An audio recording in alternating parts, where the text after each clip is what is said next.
It began with a sound faint at first, then unmistakable. A spoon striking the side of a tin bowl. A group of weary Japanese prisoners of war sat in silence, their eyes fixed on what lay before them. Not punishment, not deprivation, but ice cream. Cold, pale, and softly sweet. The treat glistened under the American sun, condensation forming on metal. Some stared in disbelief. Others hesitated, as if unsure whether it was safe. One prisoner finally raised the spoon to his lips. The taste was unfamiliar, delicate, almost childlike. In that quiet moment, expectations dissolved like sugar in milk, and something deeper stirred. Welcome to Wartime Mysteries Archives. Tell me where and when you are listening tonight, and let me know in the comments. Remember to subscribe so you can continue supporting this journey into history's quieter corners.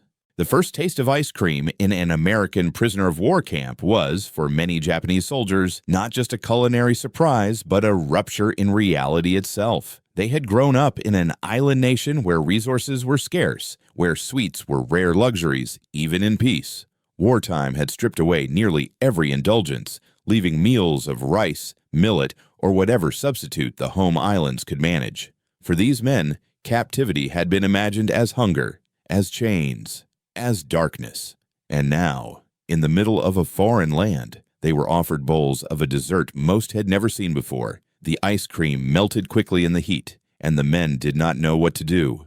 To taste it seemed dangerous, almost dishonorable. Their culture had taught them to expect cruelty. From the stories they heard before capture, they believed that the Americans would treat them like animals, starving them, mocking them, beating them into despair. To be served ice cream was not only unexpected, it felt impossible. How could enemies offer kindness? Ice cream in America had long been more than food. It was a symbol of comfort, progress, and abundance. At church picnics and small-town fairs, children held cones in sticky hands. Soldiers on leave in the 1940s found it in soda fountains, ordered beside slices of pie. The United States was a land of refrigeration, of dairies producing milk in quantities unthinkable in Japan. To share this with prisoners was a gesture that reached far beyond calories. It carried with it the weight of an entire culture's relationship with food. In the minds of the Japanese, hardship was expected, even revered. Bushido, the way of the warrior, glorified sacrifice. To endure hunger was proof of spirit.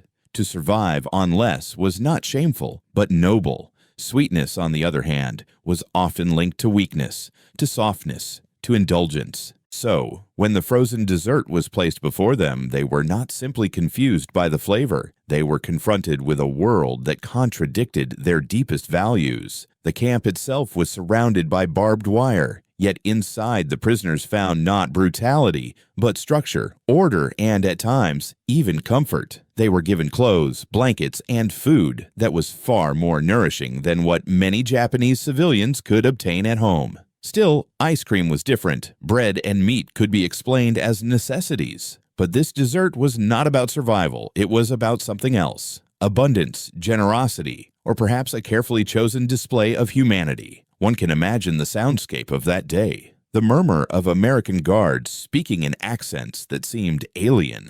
The faint clang of mess tins. The creak of wooden benches. And among these noises, the hesitant scrape of spoons on metal bowls. The men sat in uneasy silence, not knowing if they were meant to enjoy this or endure it. Some ate quickly, embarrassed by their hunger. Others left their bowls half-finished, as if refusing to admit curiosity. Back in Japan, families tightened their belts with each passing month of war. Rice rations were cut. Vegetables became scarce, and sweets nearly disappeared. The thought that captured soldiers might be given luxuries was beyond imagination. Mothers prayed for their sons' survival, assuming the worst if they had fallen into enemy hands. The idea that those same sons might be tasting something as frivolous as ice cream while their children starved was a truth that could not be shared nor believed. The arrival of ice cream in American camps was not accidental. It was part of a system shaped by treaties, by Red Cross inspections, and by a cultural emphasis on demonstrating civilization even in war. The United States saw itself as different from its enemies. Where Japan built its identity on endurance, America emphasized comfort and plenty. By offering prisoners such food, they were not only following international convention, they were quietly proclaiming their values, abundance, humanity, and perhaps superiority. Yet to the men receiving it, the gesture was deeply unsettling. To be treated kindly by the enemy threatened the very foundation of their loyalty. If Americans were not cruel monsters, then what did that mean about the war? If enemies could offer kindness, what did that mean about the truths they had been told? These questions lingered unspoken, heavy in the air, as melting ice cream dripped along the edges of metal bowls. Night would fall on the camp, but the memory of that taste stayed. The sweetness seemed out of place, as if the war itself had cracked open for a brief moment to reveal something ordinary and human. Some prisoners would later write about it in diaries, their words cautious but tinged with wonder. Others never spoke of it, ashamed to admit how deeply the moment had unsettled them. Still, the sound of spoons scraping bowls remained, echoing faintly in their minds. And so, the first encounter ended not with clarity, but with confusion, a silence filled with small clinks of metal and the shifting of feet on dusty ground. A single sound lingered above all, the scraping of a spoon against a half-empty bowl, carrying into the heat of the afternoon.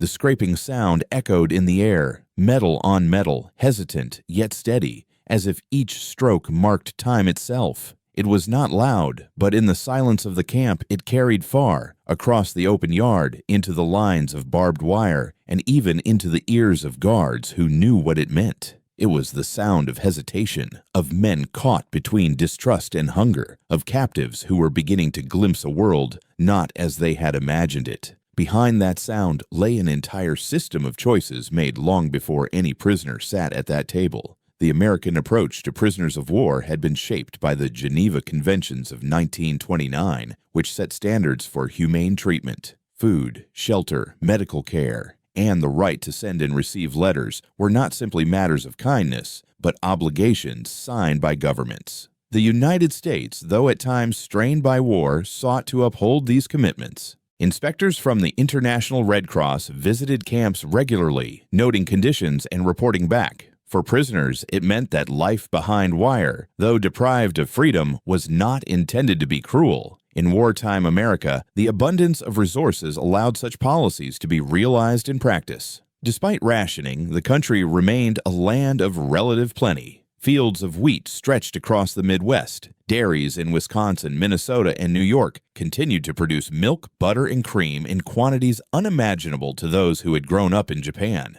Refrigerated trucks and rail cars carried these goods across vast distances, even as American families accepted ration books for sugar or gasoline. The scale of production dwarfed what Japan could sustain under the pressure of blockade and bombing. Food was never just food in war, it was a weapon, a symbol, a measure of strength. For Americans, serving ice cream to their own troops was more than nourishment. It was morale. To extend that same dessert to prisoners was both practical and symbolic. It reminded everyone, captors and captives alike, of the gulf between the two nations' situations. One side could spare milk and sugar for enemy soldiers. The other struggled to feed its own population. But for the Japanese men sitting with their bowls, none of this was visible. They had entered captivity shaped by years of propaganda. From the earliest days of the war, soldiers were told that capture was worse than death.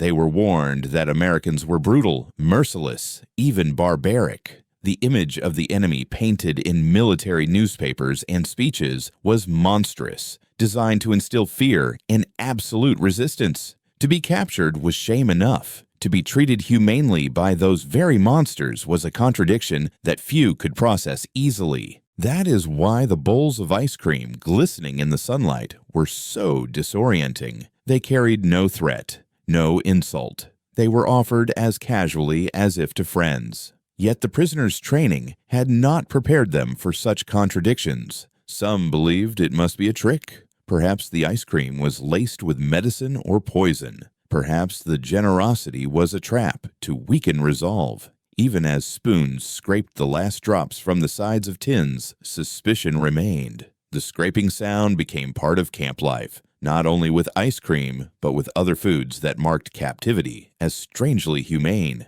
Bread, meat, vegetables, all served in quantities that allowed men to regain weight lost during battle. For guards, this was routine. For prisoners, it was a daily reminder that what they had been told was not the whole truth. History records how such treatment was not uniform everywhere, but in the American mainland camps, conditions were often far better than in places closer to the front. Across the Pacific, in Japanese camps holding American, British, and Australian prisoners, conditions were grim. Starvation, disease, and forced labor left mortality rates shockingly high. News of these abuses hardened American resolve and created a contrast that was not lost on international observers. By treating Japanese captives with comparative generosity, America sought to underline its difference, to draw a line between cruelty and civilization. At the same time, not every American supported such treatment. Letters to newspapers, diary entries, and occasional protests revealed anger that enemy soldiers were being fed while American families rationed. Why give ice cream to those who had once fought to kill? Why grant comfort to the enemy? The answer from authorities often returned to principle. To treat prisoners humanely was both a legal duty and a way of strengthening America's moral stance. To do otherwise would risk the lives of Americans held abroad. And so, the prisoners sat, day after day, confronted by meals that told a different story than the one they had been taught. The ice cream remained the most striking symbol, but even bread, butter, and fruit carried messages. Abundance whispered of a world beyond scarcity. Kindness suggested that the enemy was not always as described. On that first day, however, when the bowls remained partly untouched, the camp was filled with a silence that words could not easily break. Guards collected trays, unsure whether the gesture had been welcomed or wasted. Some prisoners pushed bowls away, unwilling to betray suspicion. Others licked spoons clean, though secretly, hiding the small act of enjoyment. The wooden tables bore witness, their surfaces damp from melting drips. Evening came and the bowls were stacked. Some remained half full, the ice cream softening into puddles in the heat. The sight of untouched sweetness lay heavy on the wood, as if the gift had not found a way to be accepted. Guards carried them off, but the image lingered, small pools of cream, abandoned, shining faintly in the fading light. The bowls sat in silence on the wooden tables, pale contents softening into shallow pools. Flies circled, hesitant at first, then settling on the edges where sweetness clung. The prisoners had already returned to their barracks, leaving behind a scene that seemed unfinished, as if the act of eating had been interrupted by some unspoken force. These untouched bowls told a story, not of refusal alone, but of a deeper struggle between two worlds of meaning. For many of the men, the rejection was not about taste. It was about principle. In their upbringing, indulgence had rarely been praised. Japan's culture of the early 20th century was steeped in ideals of self-denial and discipline. To endure hunger without complaint was considered noble. To refuse comfort, especially when offered by an enemy, was a sign of loyalty. A bowl of melting ice cream was not just food, it was a challenge to an entire code of values. Bushido, the way of the warrior, had long been woven into the fabric of military life. It emphasized sacrifice, obedience, and readiness to die for honor. Though not every soldier lived up to its demands, its shadow loomed over the expectations of what it meant to be a man in wartime Japan. Hardship was embraced as proof of strength. Hunger was seen as a test of character. Sweetness, softness, comfort. These were indulgences that threatened to weaken resolve. By contrast, in America, the very same qualities carried different meanings. Sweet foods were tied to childhood, to family gatherings, to the promise of safety. Ice cream was advertised in magazines not only as a dessert, but as a symbol of modern life, a product of refrigeration, dairies, and national abundance. To Americans, offering it to prisoners seemed natural, even humane. To Japanese soldiers, it seemed foreign, suspicious, and perhaps dangerous to the very fiber of who they believed themselves to be. The clash was not only cultural, but psychological. Captivity itself was already an unbearable contradiction. Japanese soldiers were taught that surrender was worse than death. To be alive in an enemy camp was to carry shame. To accept kindness in that shame deepened the wound. Eating ice cream, enjoying it, might be a betrayal of everything they had been told to value. And so some refused. Others ate but tried to hide their reactions. The wooden tables bore witness to the conflict, their surfaces damp from bowls left half-finished. Yet the taste lingered for those who dared. It was smooth, unfamiliar, and sweet in ways they had never known.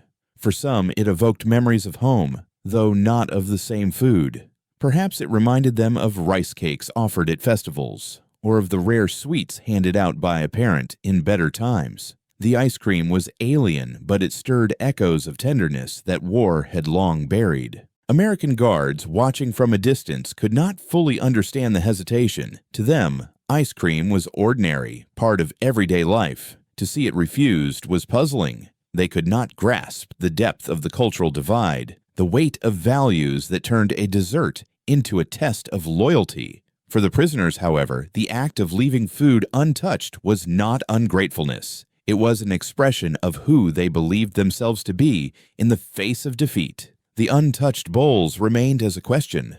Could sweetness soften enmity? Could a taste undo years of training, propaganda, and cultural expectation? The answer was not immediate. It hovered in the air like the buzz of flies around the tables. It lingered in the barracks as men whispered about what they had been given, debating whether to see it as kindness or manipulation. It rested in their stomachs, both unsettling and strangely comforting. In time, some prisoners came to accept these offerings more openly. Hunger softened principles. Curiosity overcame suspicion, but the memory of that first refusal remained strong, etched into diaries and recollections. It was a moment when worlds collided, when the clash between ideals of endurance and gestures of abundance was laid bare in the simplest of foods. Beyond the camp fences, the contrast between the two nations grew sharper. In Japan, food shortages deepened. Rice was stretched with barley, millet, and sometimes acorns. Sugar became nearly impossible to obtain. Children longed for sweets they had never tasted. To hear that enemy prisoners in America received ice cream would have been inconceivable, even offensive. The empire demanded sacrifice, while the enemy seemed to live in plenty. Inside the camp, though, the bowls told another story. They revealed that even in war, human beings could surprise one another. The ice cream was not a weapon nor a trick, but an offering of something ordinary. Yet in that ordinariness lay power. It revealed abundance in the midst of scarcity. It suggested humanity where only cruelty was expected. It raised questions that could not easily be answered. The unanswered question lingered, quiet yet insistent. Could sweetness change the heart? Could a frozen dessert served in a prisoner of war camp soften the image of an enemy and open the door to something beyond hatred? The prisoners did not speak of it openly, but in their silence the question remained. Night fell, and the tables were cleaned. The bowls were washed, the puddles of melted cream wiped away. Yet in memory the image stayed. Untouched bowls abandoned in the heat, a symbol of resistance and confusion alike. The question did not vanish. It hovered in the air, carried into dreams, unresolved. And in that unresolved silence one could hear another sound begin. The low hum of a machine, steady and constant, somewhere in the distance. It was the sound of a refrigerator motor running through the night, preserving the next day's supply of ice cream for men who did not yet know whether they would welcome it or refuse it. The low hum of the refrigerator motor filled the night with a sound both ordinary and strange. For the prisoners it was unfamiliar, for few had lived near machines that kept food cold at all hours. The steady vibration seemed almost alive, like a quiet animal breathing in the dark. It whispered of abundance, of storage, of a future in which milk and cream could be kept waiting until they were needed. To men who had grown up on islands where food was fragile and fleeting, the sound itself was unsettling. It meant that nothing would spoil, that sweetness could be summoned at will, preserved against hunger. In the silence of their bunks, some prisoners thought back to that sound. The motor's hum became a symbol of captivity's contradictions. They had expected chains and cruelty, yet they heard the voice of a machine designed not to punish, but to keep food fresh. They had imagined deprivation, yet in the distance, the refrigerator whispered of abundance. The hum carried into their restless sleep, a sound they would remember long after the war had ended. Years later, in testimonies recorded for memoirs or spoken to interviewers, Japanese prisoners of war often returned to these early shocks. They described their astonishment not only at the ice cream, but at the broader reality of camp life in America. There were no beatings, no starvation, no daily humiliations. Instead, they found order, routine, and at times a puzzling degree of courtesy. To speak of kindness felt dangerous, even shameful, yet many could not forget. One former prisoner recalled how guards sometimes greeted them with nods, as if they were men rather than captives. Another remembered the abundance of food, describing it with disbelief, as though recounting a dream. A third spoke of the ice cream directly, his words marked by a mixture of wonder and confusion. He could not understand why his captors would offer such things. To him, the gesture remained mysterious, almost haunting. For Americans, such treatment was not accidental. While individual guards varied in their attitudes, the system itself encouraged humane behavior. Military authorities recognized that kindness could be a weapon of another sort. If prisoners were treated well, they might cooperate more easily. If they returned home with memories of decency, it might weaken the resolve of the enemy. Even in captivity, war was not only fought with guns. It was fought with impressions, with the shaping of memory and perception. Psychological warfare did not always require leaflets or broadcasts. Sometimes it was carried in a bowl of ice cream. The act of serving it spoke volumes. "We are not who you think we are," it said. "Your leaders have lied to you. You believed we were cruel, yet here is proof of our abundance, our humanity, and our confidence." A taste of sweetness became a form of persuasion, subtle but powerful, capable of sowing doubt where once there had been certainty. This strategy did not erase the prisoner's loyalty. Few abandoned their sense of duty or their belief in Japan. Yet seeds of confusion were planted. To live under an enemy who treated them better than expected was unsettling. It made them question the stories they had been told. It forced them to consider that the war was more complicated than they had been led to believe. For some, the dissonance was unbearable. They hardened themselves further, refusing kindness as if it were a toxin. They left bowls untouched, avoided eye contact with guards, and clung to the image of the enemy as cruel. To accept comfort felt like betrayal. To taste sweetness was to risk weakness. But even in refusal, they could not erase the memory of what they had been offered. Others responded differently.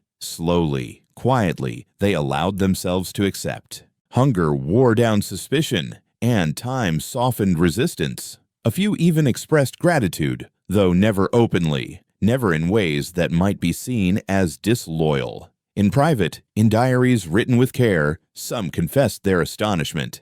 Years later, when they returned to Japan, these same men sometimes struggled to explain what they had experienced. To admit that the enemy had shown kindness was to complicate the story of the war, to challenge the clarity of propaganda. The refrigerator motor continued its steady hum through those months and years, keeping cold the supplies that allowed such gestures to be made. To the Americans who maintained it, the machine was nothing special. It was simply part of the camp's kitchen, one of many devices that kept food safe. Yet for the prisoners, its sound carried an invisible message. It told of technology, of abundance, of a country so wealthy it could keep milk frozen for enemies. It became a symbol of everything that separated their world from that of their captors. And in that sound lay another question, one they rarely voiced. What did it mean to be cared for by the enemy? Was it a sign of weakness on the captor's part, or of overwhelming strength? Was it a gesture of genuine humanity or a calculated act of persuasion? The prisoners did not know. The question lingered, unresolved, humming quietly alongside the motor through the long nights. The testimonies we have now speak softly of these contradictions. Survivors recalled them not with bitterness, but with quiet astonishment. Some described the ice cream as a symbol of America's unimaginable wealth. Others remembered it as the moment when they realized that their leaders had lied. For a few, it became a memory tinged with guilt, as if to admit kindness from the enemy was to dishonor their own people. Yet for all of them, the sound of spoons scraping bowls and the steady hum of the refrigerator remained etched into memory as sounds of a captivity unlike any they had expected. The refrigerator motor did not stop. Night after night, it kept running, preserving the small luxuries that would continue to unsettle prisoners. Its steady vibration filled the darkness, a sound that stretched into the silence of sleep, into the unspoken questions of the heart, into the unresolved mysteries of war. And as the hum carried on, condensation gathered on the pipes. Droplets formed, heavy and clear, then fell one by one to the concrete floor. The drip echoed faintly, a new rhythm in the stillness, carrying the story forward in another sound, another image, another fragment of a life suspended between war and peace. The drip of condensation struck the concrete floor with a hollow sound, steady as a clock, but irregular, each drop forming slowly before falling. In the quiet of night, when footsteps and voices had faded, the sound echoed through the camp kitchens. It was the sound of cold preserved, of abundance sustained, of machines ensuring that tomorrow there would still be sweetness waiting in the freezers. For the prisoners who lay awake, some listening in silence, that rhythm carried a meaning almost beyond words. Behind each drop of water lay a vast system of logistics. Ice cream did not appear in the camps by chance. It was the product of a nation whose industry had not been shattered by war,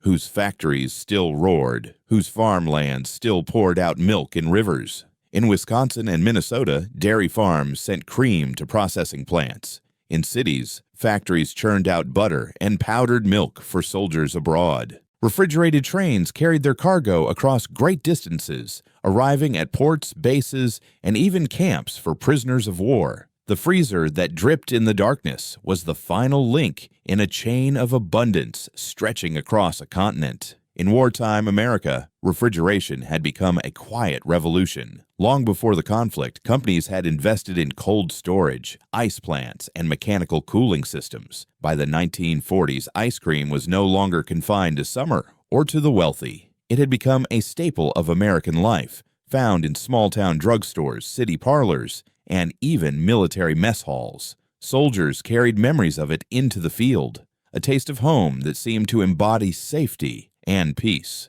When the war stretched long and morale sagged, ice cream was among the comforts shipped overseas, even to combat zones. That same system allowed it to be served to prisoners. It was not an indulgence conjured in isolation, but an extension of the industrial strength of the United States. To Americans, this was normal. To Japanese prisoners, it was astonishing. They had grown up in a country where refrigeration was rare, where milk was scarce, where ice cream was nearly unknown outside of westernized districts of Tokyo or Yokohama. To them, the presence of such food in a prison camp was almost surreal. The drip continued, condensation gathering on pipes before falling again. Each drop seemed to mark the difference between two worlds, one where cold could be summoned at will, and another where even in peacetime, ice was a rare luxury. The refrigerator was not only a machine, it was a symbol of technological power, of a nation that could bend nature to its needs, keeping sweetness alive even in the heat of war. American authorities understood the importance of morale, not only for their own troops, but for the impression left on prisoners. Ice cream became part of that story. It showed that the United States had so much wealth, so much capacity that even the enemy could share in it. It was a quiet form of persuasion, a demonstration that abundance could outlast hardship, that kindness could coexist with conflict. The prisoners did not always see it this way. Some regarded the frozen dessert with suspicion. Others marveled at its presence, whispering among themselves about how such things were possible. A few wrote in secret diaries about the refrigerators, describing the machines with a mixture of awe and unease. To them, the hum and drip were the sounds of a civilization they did not fully understand, a civilization that seemed to thrive even while at war.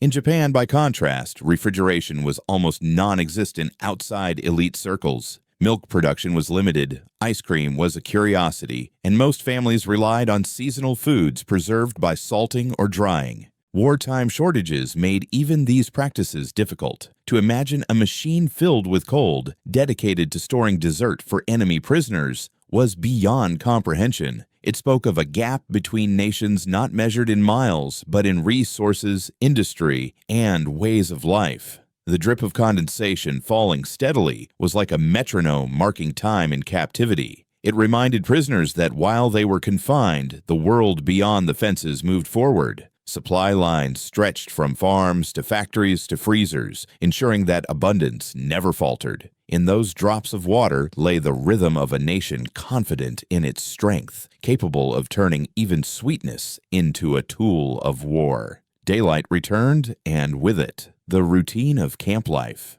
Kitchens stirred, guards prepared, and the prisoners lined up for meals. The refrigerator continued to hum, invisible behind walls, while its cold offerings emerged once more into bowls and trays. The sound of dripping water faded into the noise of spoons, footsteps, and voices. Yet for those who had heard it in the silence of night, it remained a haunting reminder of the gulf between what they had expected and what they now experienced. Some prisoners began to accept the presence of ice cream as part of life, no longer shocking, but still puzzling. Others continued to resist, refusing to taste what seemed a symbol of indulgence. But whether eaten or refused, it carried meaning. Each bowl was more than food. It was a reminder that even in war, the unexpected could arrive, dripping quietly from pipes in the stillness of night. The drip did not stop.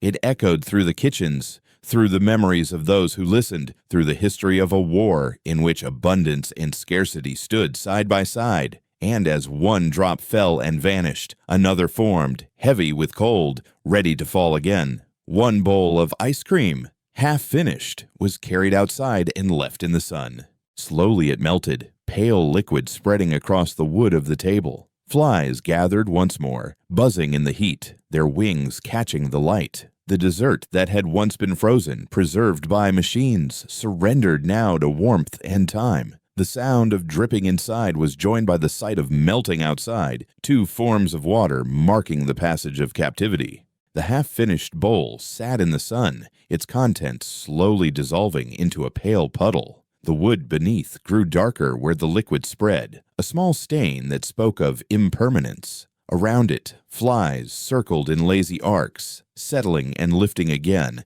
as though testing the sweetness. The dessert that had once startled men with its unfamiliar coldness was now nothing more than a warm liquid, indistinguishable from any other spill. In that transformation lay a quiet truth. Abundance could vanish, comfort could dissolve, and memory could remain where substance was lost. For prisoners in American camps, such half-finished bowls were signs of choice. They could accept or refuse, taste or leave untouched. The very presence of ice cream suggested that captivity allowed for decisions, however small. But in other corners of the war, bowls of any kind were not left half-finished. They were emptied to the last grain, guarded jealously, fought over by men reduced to hunger. In Japanese camps scattered across Asia, conditions bore little resemblance to the scenes of wooden tables and melting desserts. Captured Americans, British, Australians, and Dutch faced days defined not by abundance, but by deprivation. Rice was the staple, often measured in meager handfuls. Vegetables were scarce, meat nearly absent, and illness constant. To fall sick was to risk starvation, for rations shrank as strength diminished. There were no freezers humming through the night, no condensation dripping steadily onto clean floors. There was only heat, disease, and the gnawing pain of hunger that never lifted. Statistics tell part of the story. In American-run prisoner-of-war camps, mortality rates were comparatively low, often under 5%. In Japanese-run camps across Southeast Asia and the Pacific, death rates soared, sometimes reaching 30% or higher. Men collapsed under forced labor, building railways, airfields, and fortifications. Malnutrition left them vulnerable to malaria, dysentery, and beriberi. The absence of food was not simply neglect. It was part of a system that valued endurance and sacrifice above life itself. The contrast was stark. A Japanese prisoner in America might push aside a bowl of ice cream, leaving it to melt in the sun. An American prisoner in Burma or the Philippines might fight for every scrap of rice, clinging to survival in a world where even water could be scarce. The half-finished dessert became a haunting symbol of difference. One side could afford to waste sweetness, while the other side struggled to keep men alive with bitter rations. Cultural values shaped these realities. In Japan, the military code exalted suffering. Hardship was a teacher, hunger a test, death a release from dishonor. Captured enemies were not seen as men deserving of care, but as proof of weakness, stripped of dignity by surrender. To feed them well would be to acknowledge their humanity, something the system resisted. By contrast, in America, adherence to international conventions combined with national abundance created an environment where even the enemy could be granted comfort. Survivors of Japanese camps would later tell their stories with voices marked by pain. They spoke of thin soups that offered no strength, of guards who measured rations with indifference, of bodies wasting away under tropical suns. The memory of food dominated their recollections. A single orange, a piece of bread, a sip of milk, these became treasures remembered for decades. For them, ice cream was not a treat denied. It was a concept beyond imagination. In American camps, Japanese prisoners sometimes complained about monotony, about meals that felt unfamiliar or strange. They missed rice, fish, and miso.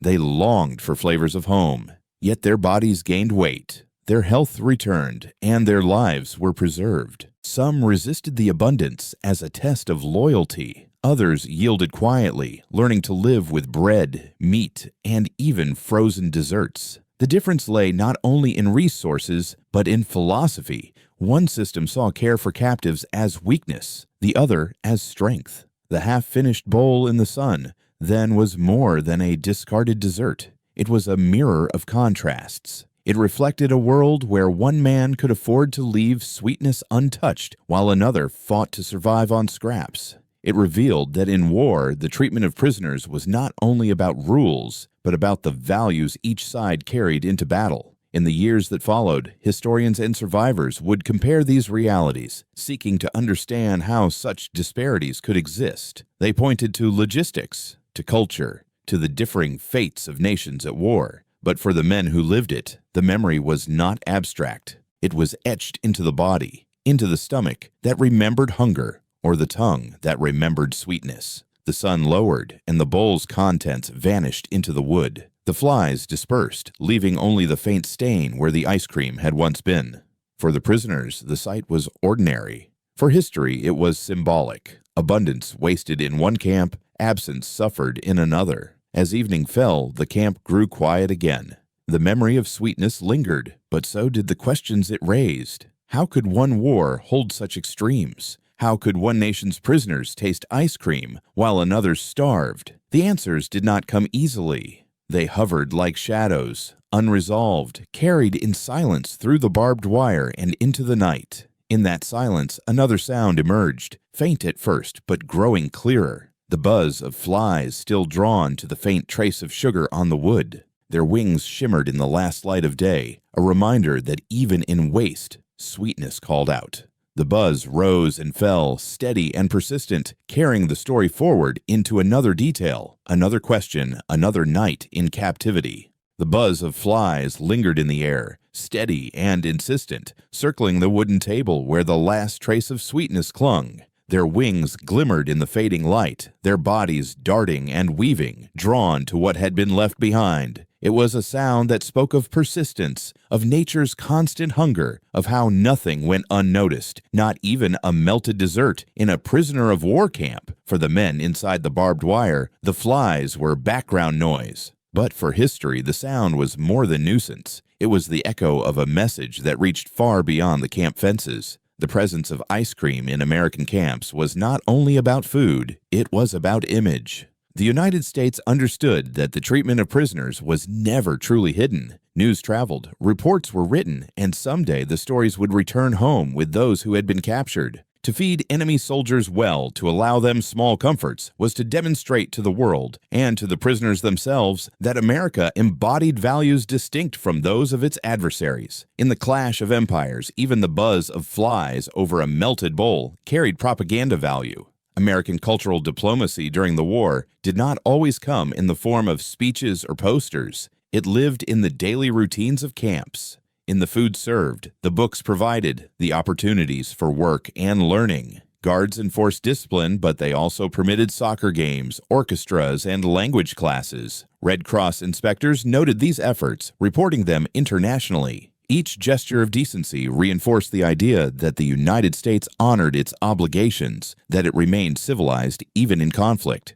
The ice cream was a vivid symbol within this strategy. It showed abundance, yes, but also restraint. America could have chosen to starve or mistreat prisoners in retaliation for the suffering of its own men in Japanese camps. Instead, it displayed an almost theatrical generosity, ensuring that captives were fed, clothed, and housed. The buzz of flies over wasted dessert was, in its way, part of that performance, a reminder that even excess could be afforded in a land of plenty. For the Japanese prisoners, this message was unsettling. They had been told the enemy was savage, merciless, bent on destroying not only soldiers, but their entire way of life. To be handed ice cream, to watch guards allow music, to see books distributed, these experiences did not fit the image they had been given. The dissonance gnawed at them, creating quiet doubts they dared not speak aloud. Some saw the treatment as hypocrisy, a mask covering darker intentions. Others wondered if they had been misled by their leaders. A few began to soften, quietly acknowledging that perhaps the enemy was not as monstrous as they had been taught. In each case, the strategy worked its way into minds not through speeches, but through lived experience. The war was fought with bombs and ships, but it was also fought in the silent realization that kindness could exist even in captivity. The flies continued their buzzing, indifferent to such meanings. To them, sweetness was only sustenance, but to the men watching, the sound carried a faint echo of contradiction, waste in a place of confinement, abundance in a world at war. That buzzing became part of memory, an unnoticed detail at the time, but recalled later as the background to a larger truth, that captivity in America was not what they had expected. Outside the camps, the story of prisoner treatment became part of international reputation. Allied leaders contrasted their policies with those of Japan and Germany, pointing to humane conditions as evidence of moral superiority. Photographs showed prisoners playing sports, working in gardens, smiling faintly in groups. Reports described balanced meals, medical care, and opportunities for education. Each image, each word became part of a broader narrative that America upheld civilization while its enemies betrayed it. This narrative had practical value as well. By treating prisoners well, America hoped to protect its own men held abroad. The Geneva Conventions rested on reciprocity, and though Japan often disregarded them, the United States sought to hold the line. To fail would risk further suffering for American captives in Asia. To succeed meant at least the possibility of better treatment. The flies buzzing over sweetness in one camp might mean a small mercy granted in another. Yet not everyone accepted this logic at home.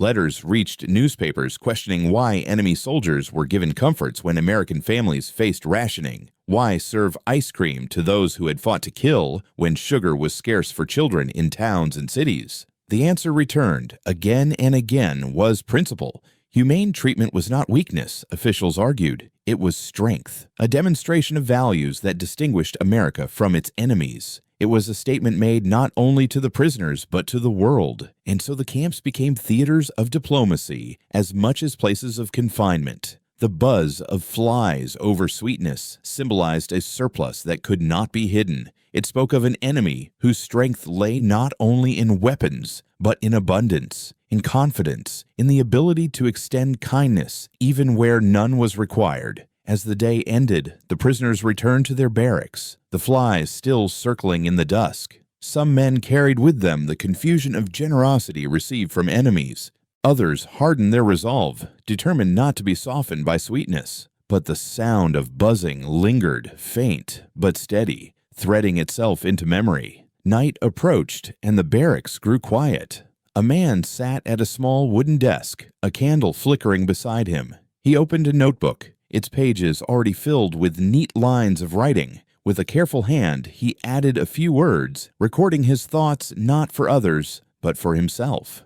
The buzz of flies faded outside, replaced by the scratch of his pen on paper as he closed the day with quiet reflection. The diary would be closed soon, its cover worn, its secrets folded into silence. Yet, the act of writing was itself a kind of preservation, like the refrigerator that kept ice cream cold, like the drops of condensation that fell in rhythm. It captured what could not be spoken, what could only be whispered to the page. And when the diary was closed, the sound of silence returned, heavy with unspoken questions that would linger until the war's end. The diary closed with a soft thud, leather against wood, a small sound swallowed by the stillness of the barracks. The candle flickered once, then steadied, its glow casting faint shadows along the walls. Around the man, other prisoners shifted on their bunks, some already drifting into uneasy sleep, others staring upward in silence. The act of closing a diary seemed simple,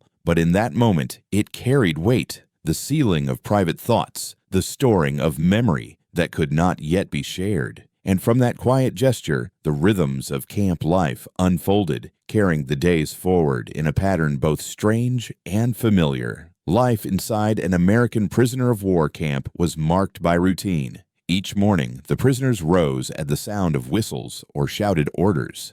They lined up for roll call, the chill of early air clinging to their skin, the gravel crunching under their feet. Guards counted heads, recorded numbers, and dismissed them to breakfast.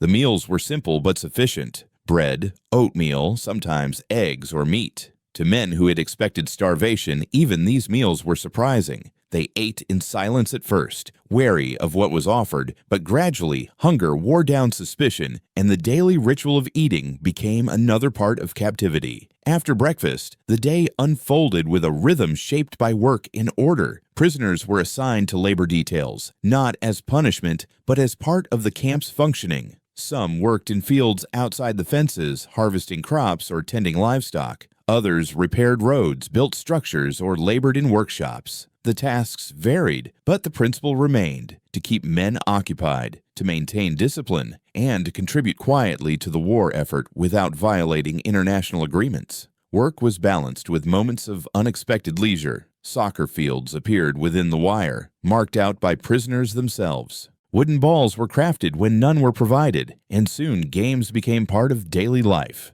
Men who had once marched into battle now chased a ball across dusty ground, their shouts carrying over fences, their laughter surprising even themselves. To play a game was to remember youth, to forget for a moment the shame of capture, to live briefly as ordinary men rather than soldiers defeated. Sports were not the only diversion. Classes emerged, organized by prisoners who had once been teachers, students, or scholars. Lessons in language, mathematics, and history filled empty hours. Some prisoners learned English, curious to grasp the words of their captors. Others studied agriculture or mechanics, hoping the knowledge would serve them when they returned home. The camp became, in its way, a strange school, a place where war and learning coexisted under the same roofs. Music also found its place. Instruments were scarce, but ingenuity filled the gaps. Violins and guitars appeared, sometimes donated by local communities, sometimes crafted from scraps. Songs drifted across the camp in the evenings, soft melodies that carried memories of home.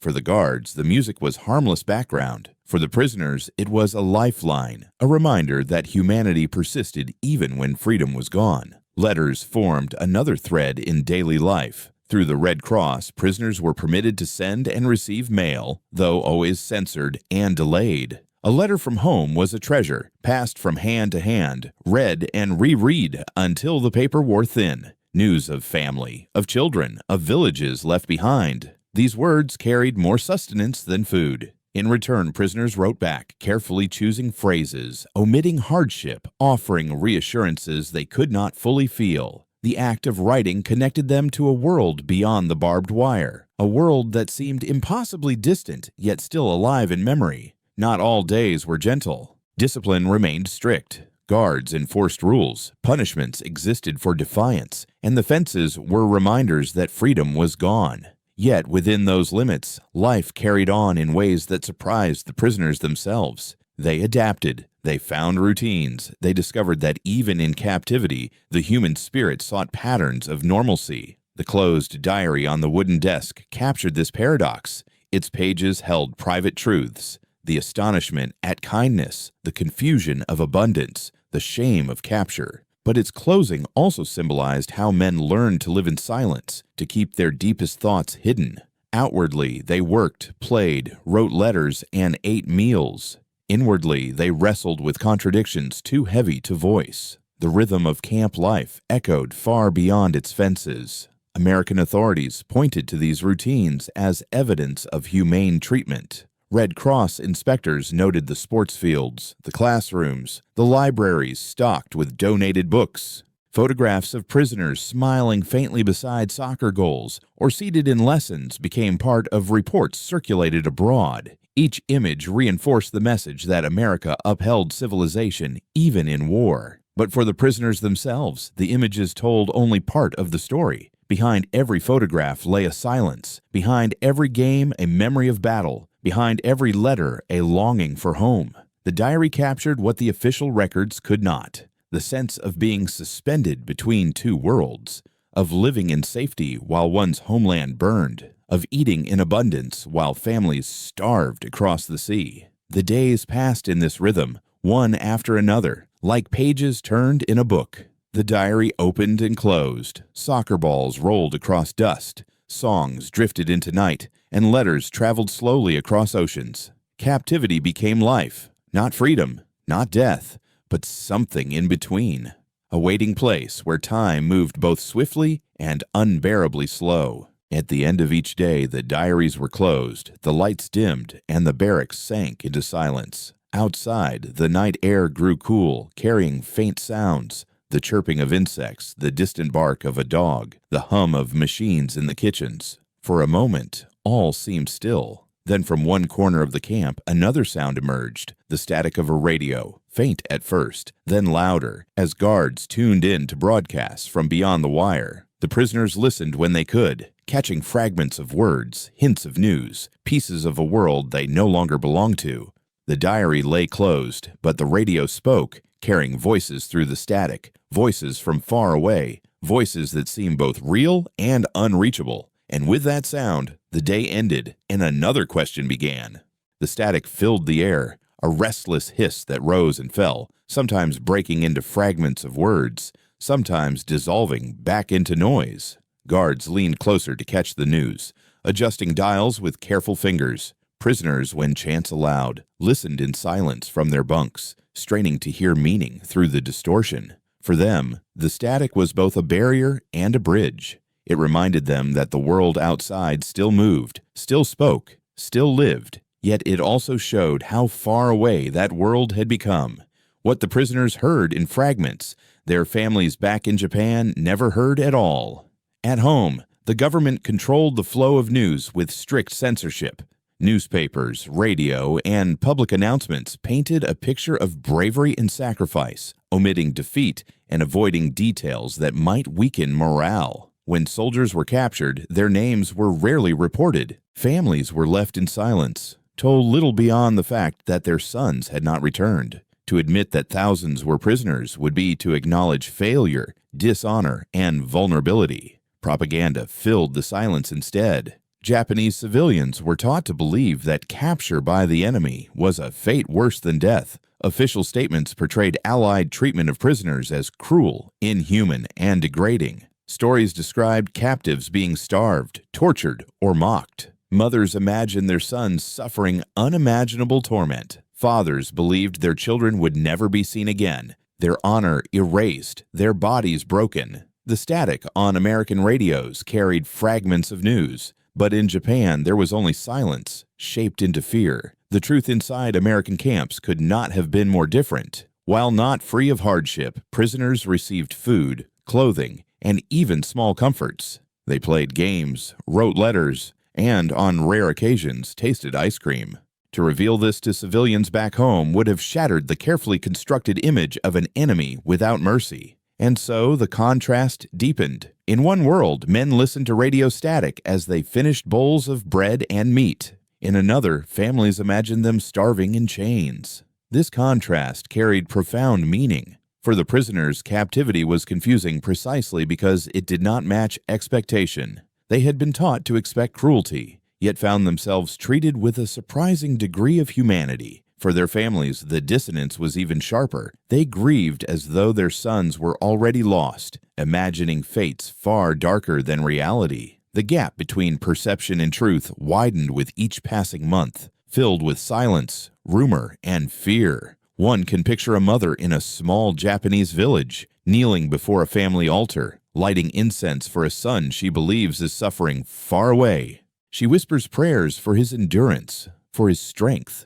for his release from torment. She does not know that her son on the same evening sits on a wooden bench eating stew, perhaps even tasting a spoonful of ice cream, confused but alive. The static on the radio separates them both, carrying nothing that might bridge the distance. The use of propaganda was deliberate. By portraying capture as unbearable, the government sought to maintain the spirit of soldiers still fighting. If men believed captivity offered any comfort, they might surrender rather than fight to the end. By filling homes with images of cruelty, leaders ensured that resistance would remain absolute. Death was preferable. Honor demanded it, and so the silence about real camp life served both strategy and control. Yet truth has a way of seeping through. Some Japanese prisoners, when allowed to send letters home, tried to convey hints of their condition. Their words were censored, stripped of detail, but between the lines, families sometimes sensed more than was written. A letter that mentioned health, a phrase that hinted at food, a careful choice of words. It was enough to suggest that the suffering might not be as absolute as they feared. But such glimpses were rare and often overshadowed by the louder voice of propaganda. The static on American radios, carrying news from distant fronts, contrasted with the silence in Japan. It became a symbol of two realities running side by side, unseen by each other. For the prisoners, the static was frustrating, yet hopeful. It meant the world continued, that battles were fought, that someday the war would end. For their families, silence meant uncertainty, a void filled by the harsh language of officials who painted only one picture. The enemy was merciless, and those in their hands were lost to honor. When the war finally ended and prisoners returned, the shock was immense. Families greeted men who looked healthier than expected, who spoke of meals, of routines, of conditions that, though confining, had preserved life. Some veterans remained silent, unwilling to contradict the stories their nation had told. Others shared quietly, describing the astonishment of being treated not as beasts, but as men. The truth, like the static of a radio, broke through only in fragments, sometimes clear, sometimes lost. The static faded one evening in the camp, replaced by silence as the radio was switched off. Prisoners lay awake, their thoughts filled with questions they could not voice. What did their families believe? Did their parents imagine them dead, or suffering, or forgotten? Did their children think of them at all? The gap between reality and imagination stretched wide, bridged only by static that carried voices neither side could fully hear. And in that silence, the world beyond the wire grew distant once more. The radio crackled into stillness, leaving behind only the memory of voices cut short. For the prisoners, the sound lingered in their minds, unresolved. It carried them into dreams where home and captivity blurred, where sweetness and silence mixed, where families prayed for men who were still alive. The radio's static dissolved, but its echo carried into the next day, into the next question, into the next memory. And from that fading sound, another image emerged. A boy in post-war Tokyo, years later standing in line at a small shop. In his hand he held a cone, cold and fragile, tasting ice cream for the very first time. The boy lifted the cone carefully, his small hand gripping it as though it might vanish if he let go. The ice cream shimmered in the light, pale and fragile, already softening in the warmth of the Tokyo afternoon. Around him, the city still bore the scars of war. Streets lined with rubble, walls scorched by fire, families struggling to rebuild from ashes. Yet here, in this small moment, the boy's world narrowed to a single taste. He raised the cone to his lips, touched his tongue to the melting surface, and paused. The sweetness spread slowly, unfamiliar yet irresistible. It was the first time he had tasted ice cream. For children of post-war Japan, the experience was not merely culinary, it was cultural, even symbolic. The ice cream had arrived with the occupying Americans, brought alongside bread, milk, and other foods that reshaped diets across the islands. To a nation long accustomed to scarcity, to a people who had endured years of hunger and rationing, these foods spoke of a new reality. They carried the scent of abundance, the weight of power, the promise of something different. In those years, the American occupation sought not only to disarm Japan, but to remake it. Food became one of the most powerful tools in that effort. Bread replaced rice in school lunches. Milk became a daily staple for children who had once known only tea or barley water. And ice cream, though less common, emerged as a symbol of modernity and change. It represented the wealth of a nation that had defeated them, and the future into which they were being drawn. For many Japanese, the first taste of ice cream after the war echoed the experiences of soldiers who had encountered it in captivity. Both groups felt the same astonishment, the same sense of strangeness. Both recognized in its sweetness something more than flavor, a glimpse of a world defined not by sacrifice, but by abundance. For prisoners, that glimpse had come in the silence of camps. For children, it came in the streets of ruined cities, where occupation forces distributed food as part of reconstruction. The contrast was profound. Before and during the war, Japanese leaders had glorified simplicity and endurance. Rice was more than a staple. It was an identity. To eat bread was, in many eyes, to eat like foreigners, to stray from tradition. Sweetness was indulgence, acceptable in festival cakes or seasonal treats, but never central to daily life. The arrival of ice cream overturned those boundaries. It was foreign, yes, but it was also irresistible. It came with the authority of victors and with the allure of something entirely new. American officials understood the power of food. They knew that by feeding a defeated nation, they could soften anger, build goodwill, and plant the seeds of cultural influence. Ice cream was not distributed widely as bread or milk were, but its presence mattered. It appeared in shops opened by enterprising vendors,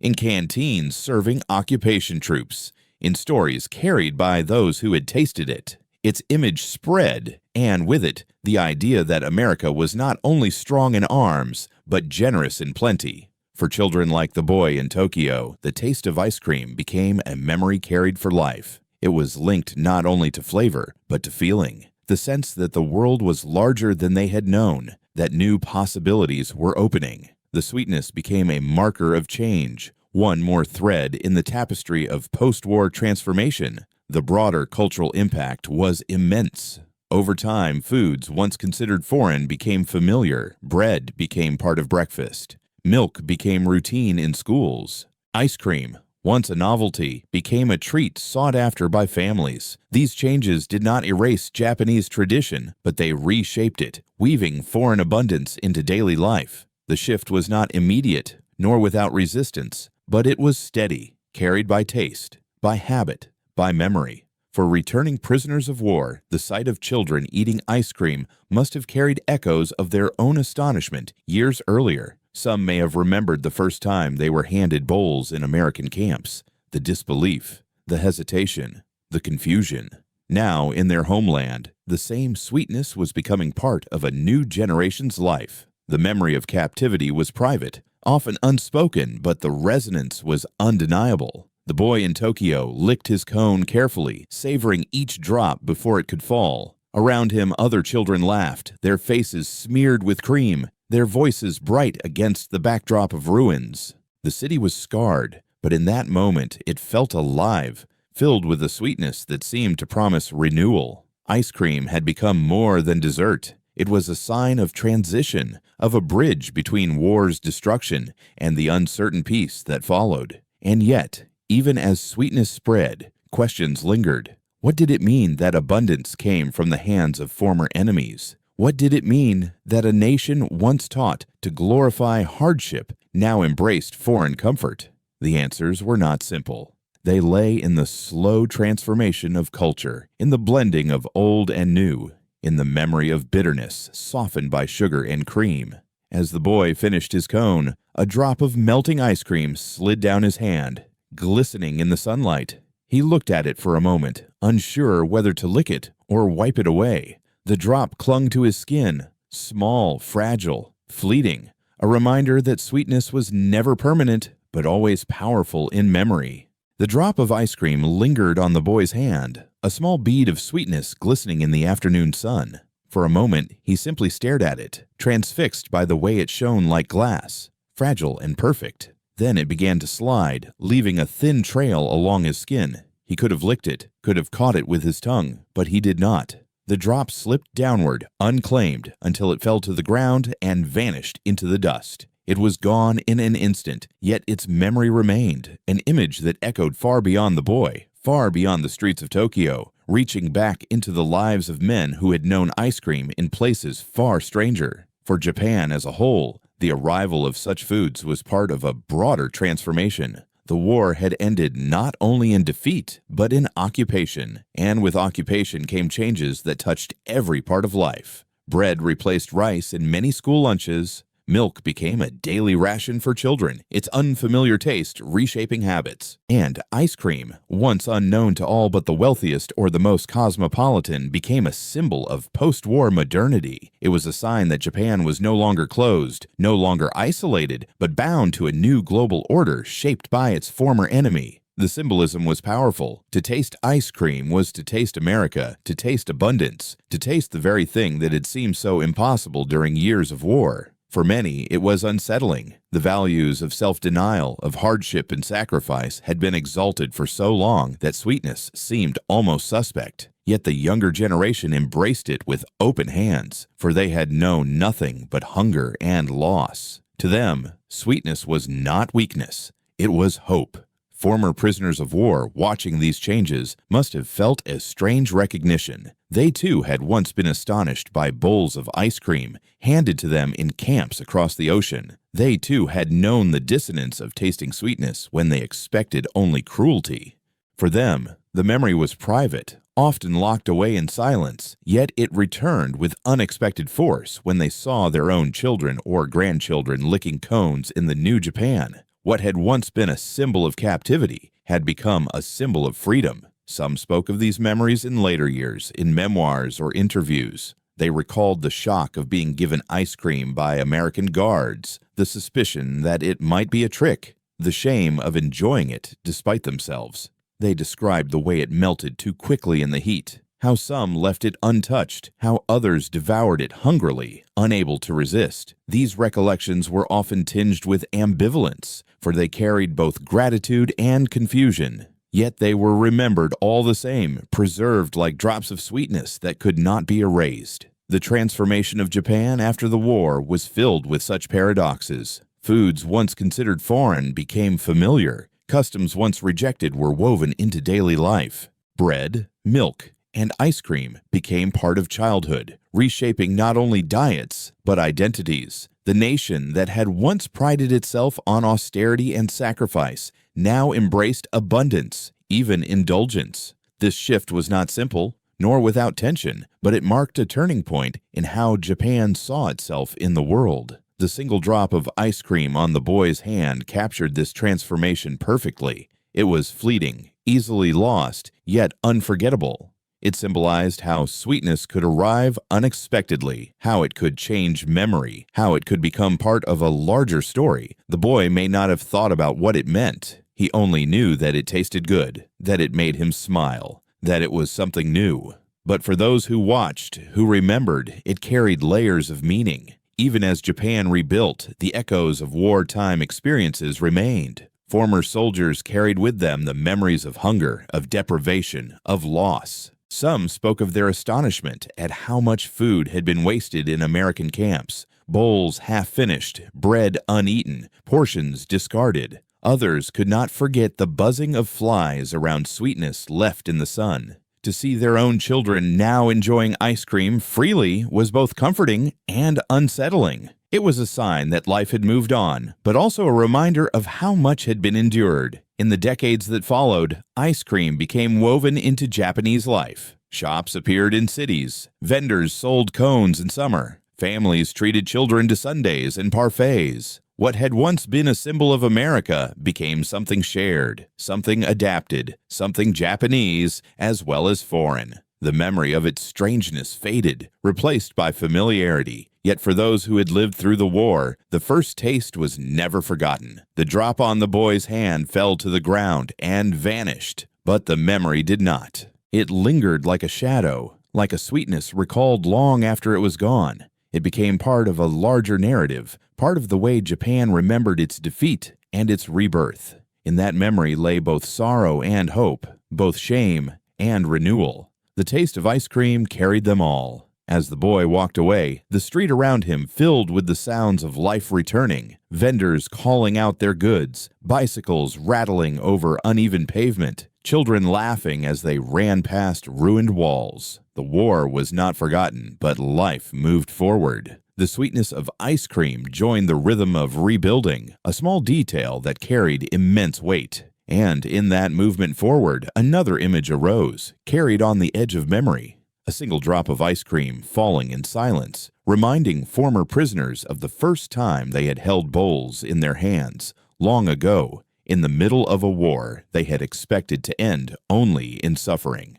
The memory lingered, unresolved, until it returned them once more to the beginning of that experience, to the moment when they had been handed something they could hardly believe was real. The single drop of ice cream slid down, fell, and was gone. It disappeared into dust as if it had never been, leaving only a faint mark, a small dampness that would soon dry. Yet in that fleeting moment, in that fragile trace, the whole memory of sweetness was preserved. It was a reminder that what is temporary can still endure, not in substance, but in recollection, carried forward through years, across oceans, through silence and change. So we return once more to the men who sat in American prisoner of war camps in 1944, their eyes fixed on bowls of frozen dessert placed before them. They had expected chains, hunger, cruelty.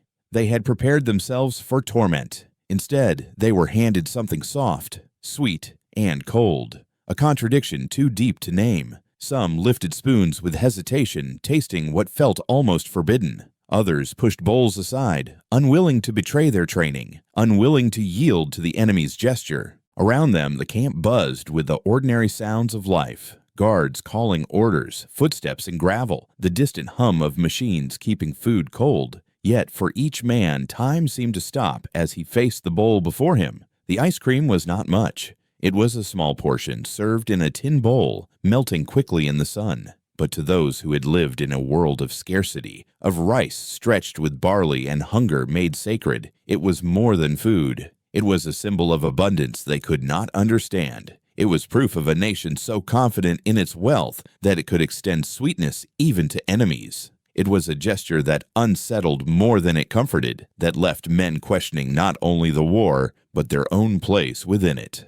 In the silence of that moment lay truths that history would later uncover. The United States, with its vast industry, its farms and factories untouched by bombers, could afford to treat captives with humanity. Japan, strained by blockade and destruction, could not. One nation embraced the Geneva Conventions as both duty and strategy. The other exalted hardship, believing that to endure suffering was proof of honor. Between these two worlds, the bowls of ice cream stood like a mirror, reflecting the gulf in values, in resources, in imagination. For the prisoners, the memory never vanished. Long after they returned home, long after the war had ended, they recalled the astonishment of that taste. Some spoke of it openly, marveling at the kindness of their captors. Others kept it hidden, ashamed to admit how deeply it had shaken their expectations. A few confessed years later that the taste of ice cream in captivity had been the first moment they realized their leaders had lied. Whatever the reaction, the memory endured. Sweetness once tasted could not be forgotten, and yet the ice cream itself was fragile. It melted quickly, left stains on wood, dripped onto the ground, vanished in the sun. It was temporary, like all human gestures in war. What lasted was the impression it left, the astonishment, the confusion, the lingering question of what it meant.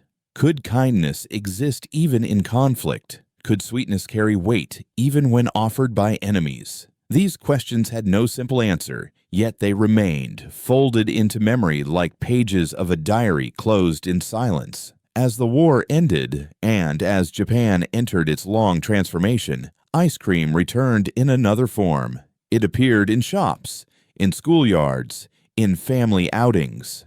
Children licked cones as they walked past ruins, their laughter rising over streets still scarred by fire. For them, it was a taste of the future, of change, of hope. For the men who had once tasted it in captivity, it was a reminder of contradictions that never resolved. Sweetness had been both gift and puzzle, comfort and confusion, human and political. And so, the spiral closes. We return to the first moment, the sound of a spoon striking the side of a bowl, the hesitant taste, the astonishment that something so ordinary could feel so extraordinary in war. From that sound flowed testimonies, memories, transformations. From that sweetness flowed reflections on culture, propaganda, abundance, and defeat. From that fleeting dessert emerged a story that touched not only prisoners but children, not only soldiers but nations, not only war but peace. The ice cream has long since melted. The bowls have long been cleared away. The camps are gone, their fences dismantled, their guards dispersed, their prisoners returned. Yet the memory lingers, fragile but enduring, like a drop that falls and vanishes but leaves its trace in the mind. It lingers in the stories told by survivors, in the astonishment of children tasting sweetness for the first time, in the quiet recognition that even in the darkest times, humanity can reveal itself in the simplest of forms. So as night falls and the story closes, imagine again the prisoners sitting in silence, bowls before them, spoons in hand. Imagine the surprise in their eyes, the hesitation, the sound of scraping metal, the hum of machines in the background, the drip of water falling steadily to the floor. Imagine the sweetness melting, fleeting, yet unforgettable, and let that image carry you into rest, into quiet, into sleep, knowing that even in war, there were moments when sweetness endured, fragile but real, vanishing, yet remembered.